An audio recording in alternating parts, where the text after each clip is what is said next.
Bonjour à tous et bienvenue pour ce nouveau portrait d'adhérent. Membre depuis janvier 2014, nous accueillons aujourd'hui le numéro 1 en Alsace de la restauration collective avec Eric Wolf, directeur de l'Alsacienne de restauration. Eric Wolf, bonjour. Bonjour. Alors l'Alsacienne de restauration, c'est 800 salariés, 150 restaurants et 45 000 repas servis chaque jour. Quels sont vos engagements pris et en particulier sur l'ancrage local ? En fait, on a trois thèmes importants par rapport à l'ancrage local. C'est l'emploi, les approvisionnements et nos engagements sur la diversité. Alors par rapport à l'emploi, déjà ce qu'il faut dire, c'est qu'on a une particularité qui est importante, c'est que notre siège social est ici en Alsace, à Schiltigheim. Et déjà, nous avons conservé des fonctions support chez nous, donc comptabilité, facturation, service paye, ressources humaines, marketing. Donc ça, c'est déjà un élément important par rapport à l'emploi. Ensuite, on a un développement important en termes d'activité sur l'Alsace. Et donc chaque année, effectivement, nous recrutons. Nous recrutons dans le domaine de la restauration, bien entendu. Nous avons de nombreuses actions en formation et en apprentissage en lien avec les lycées hôteliers notamment. Donc ça, c'est pour la partie emploi. La partie approvisionnement, ensuite, on a signé deux conventions. Une convention avec la Chambre d'agriculture qui nous engage à intensifier d'année en année nos approvisionnements auprès des producteurs locaux. Ça vaut pour les fruits et légumes, la volaille, la viande, par exemple. Nous avons également signé une convention avec l'OPABA, l'organisme de l'agriculture biologique en Alsace, qui là aussi nous engage en termes de volume auprès de producteurs qui font de l'agriculture biologique.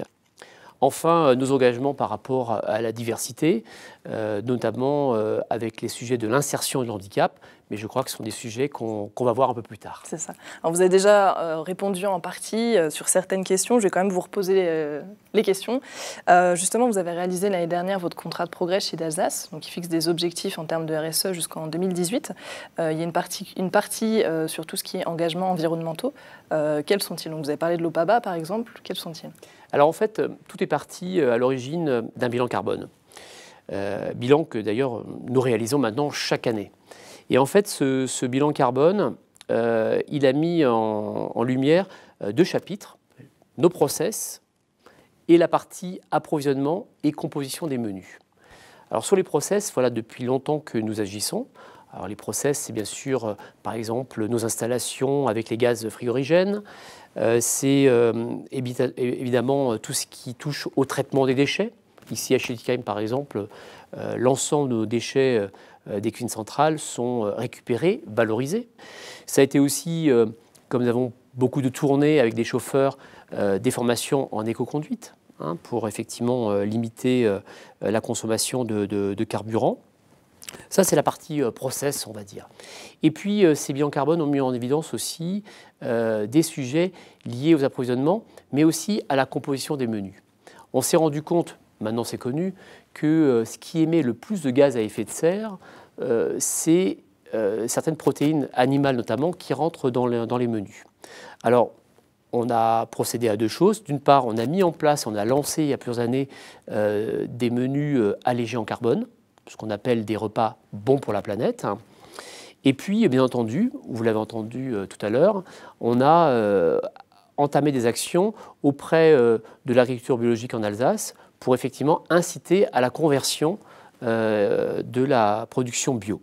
Et c'est ainsi effectivement que maintenant, on a des tonnages importants en culture bio d'Alsace qui sont réalisés par l'Alsacienne de restauration. Alors, comme vous le disiez, vous êtes également actif sur le thème de l'insertion et du handicap. Quelles sont les actions mises en place? Comment ça est mis en place, en fait? Alors, en fait, il faut le dire, nos actions en faveur de l'insertion et du handicap remontent à plusieurs années, en 2008 exactement, et c'était à l'occasion de marchés publics qui nous ont engagés dans ce domaine. C'était finalement le début de notre démarche RSE. Et par obligation, d'abord, on a effectivement tout d'abord recruté des personnes en situation de handicap et on s'est rendu compte rapidement qu'on avait la capacité de le faire, que nos emplois permettaient effectivement d'accueillir ces personnes. Donc rapidement, on a été amené effectivement à intensifier nos recrutements, notamment à destination de l'apprentissage. C'est ainsi qu'on a des partenariats avec différents établissements pour l'apprentissage de personnes en situation de handicap, mais aussi à travers des CDI. L'idée, effectivement, a été aussi d'impliquer nos collaborateurs, le management, et de créer des parrainages. C'est ainsi qu'une personne qui rentre chez nous est parrainée et encadrée. Et aujourd'hui, finalement, ça se passe assez bien. On a, depuis 2008, intégré une 50aine de personnes en situation de handicap. L'insertion, ça a été exactement la même démarche. On s'est rendu compte aussi rapidement qu'on avait la capacité d'offrir des chances à pas mal de personnes. Et aujourd'hui, on accueille bien volontiers dans différents domaines des personnes en insertion.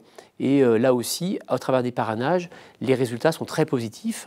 Et au niveau de l'ensemble de la société, on peut intégrer, à condition bien sûr d'avoir des équipes relativement structurées, des personnes soit en situation de handicap ou effectivement en insertion.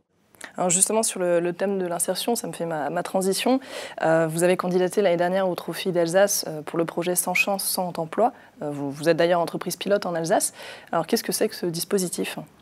En fait, effectivement, il y a 3 ans, lorsqu'on nous a approchés pour mener ce dispositif, on était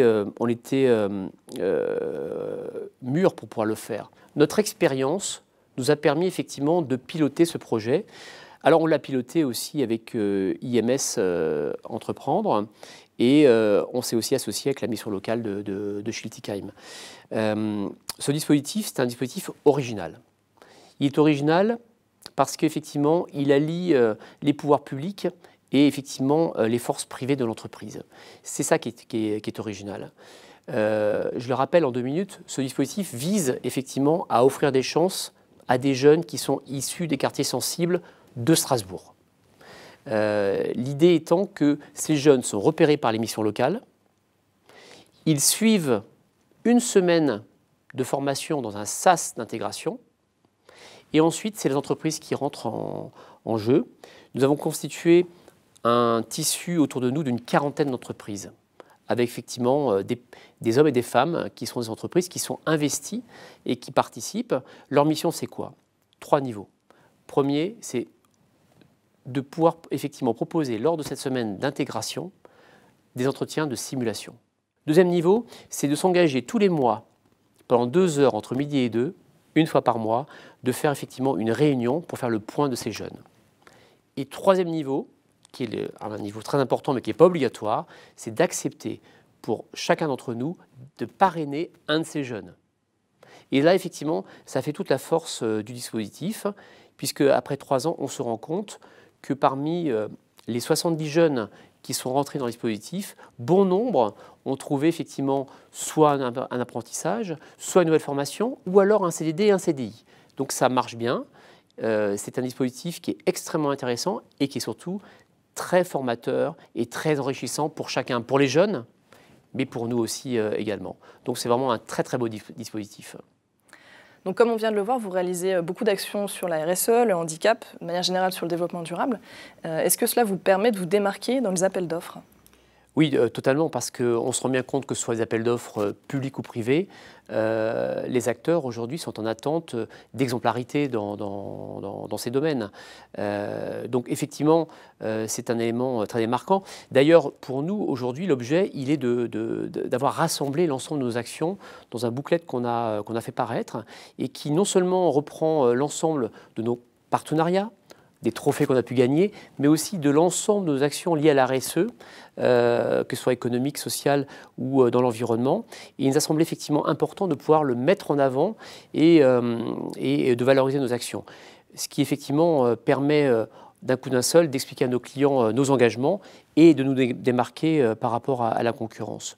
Parce qu'en fait, si notre métier est de bien faire la restauration, ce qu'on attend aussi de plus en plus de nous, c'est d'avoir un acteur engagé sur son territoire, qui soit exemplaire dans tous les domaines liés effectivement notamment à l'emploi, à l'approvisionnement, et ça effectivement en faveur de notre belle région, l'Alsace.